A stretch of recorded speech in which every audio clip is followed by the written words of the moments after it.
It's always disappointing and sad when you find a game that you want to be good, but it ends up being not good. This game is no exception. The question is, how bad does it get? Let's find out. Based on the action figure line created by Takara Tomy and Blue Box Toys, Girls, known as Cool Girl in Japan, is a 2004 action game developed and published by Konami, released on February 19, 2004 for Japan, March 23, 2004 for North America, and May 7, 2004 for Europe, exclusively for the PlayStation 2. On the surface, this looks like a standard but passable action game. Sadly, three things are its major undoing, but we'll get to that when we get to the gameplay. The main story follows the Cardinal Garrison, a paramilitary group consisting of an elite all-woman team which has experts in various fields chosen from around the world. They mainly exist to fight criminal conspiracy and activity having existed during World War II. The nickname Girls/Cool Girl, depending on where you live, comes from ordinary citizens who have seen them in action but don't know what the CG stands for. This game focuses on two members of the Cardinal Garrison, CG-1 Ice and CG-6 Asuka. In the future, specifically November 11th, 2058, all electricity goes out and everything crumbles. This event was known as Damnation Monday.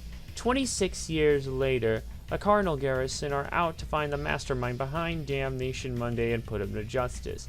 Those are the basics, but the actual story devolves into a bunch of madness between bad character decisions and all sorts of other crap. SCXCR has broken this plot down better than I could, so if you've got the time, give his review a watch.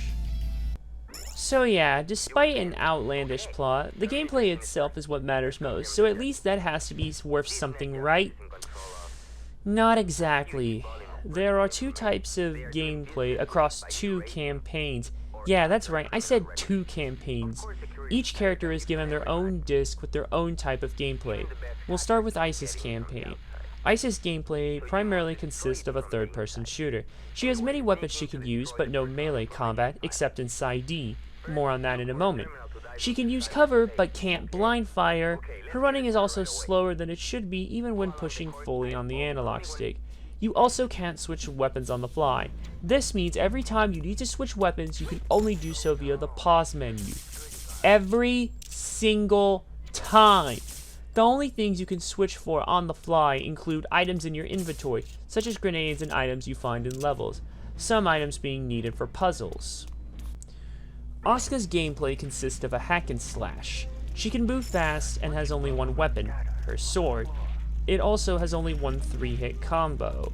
You also have kunai and other ninja knives to throw, in addition to the main weapon.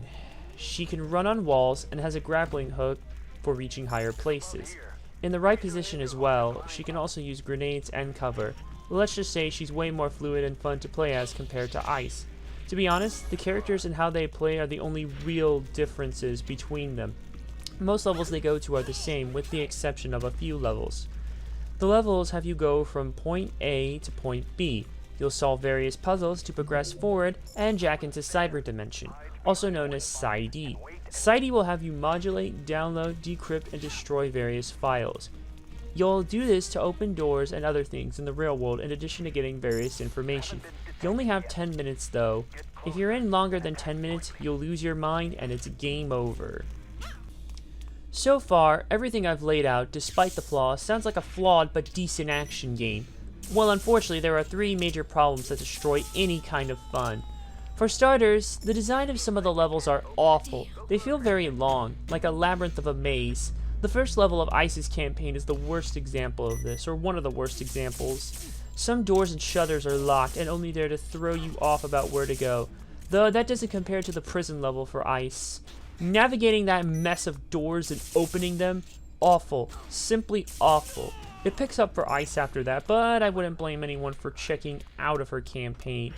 Asuka's levels are more straightforward and less maze-like, thankfully, but she still can't escape the other two major problems of this game.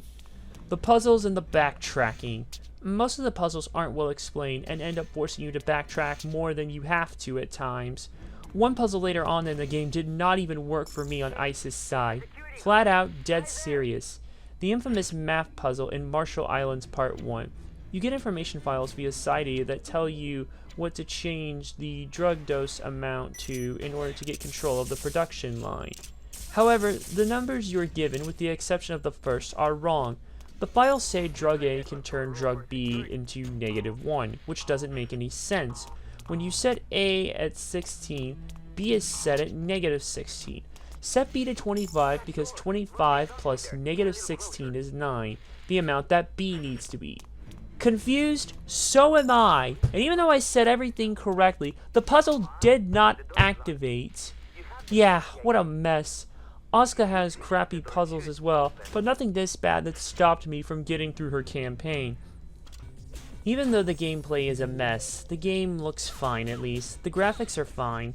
Models look competent for this era, though not anything eye-popping. Same with environments and whatnot. The sound is also fine for the most part. Sound effects sound in place like they should, and the music, for what it does for each of the levels, works. The voice acting, though, it leaves a little more to be desired. Even though there are some competent voice actors here, the script and direction makes it almost feel very B-movie-like, which in itself already adds to the outlandish plot. The whole game almost feels very Room-like with the acting when all is said is done. But not quite that bad, but still enough to be so bad it's good. You also get a different character for when you beat the campaigns, but you won't really want to replay it when all is said and done. Cygirls is not a good game. I really wanted this to be better than it ended up being. It looks, sounds, and even though at times it plays fine, the major issues of backtracking, bad puzzles, along with bad explanations of them, and some awful level design makes it to a point where I can't recommend this game. Quite simply, there are better games out there that do what Cygirls wants to do. Just play better third-person shooters and better hack-and-slash games. Hell, there's so many of them on the PS2 alone. I give Cygirls a 2 out of 5. Thanks for watching. If you like what you saw, click the big red button below to subscribe.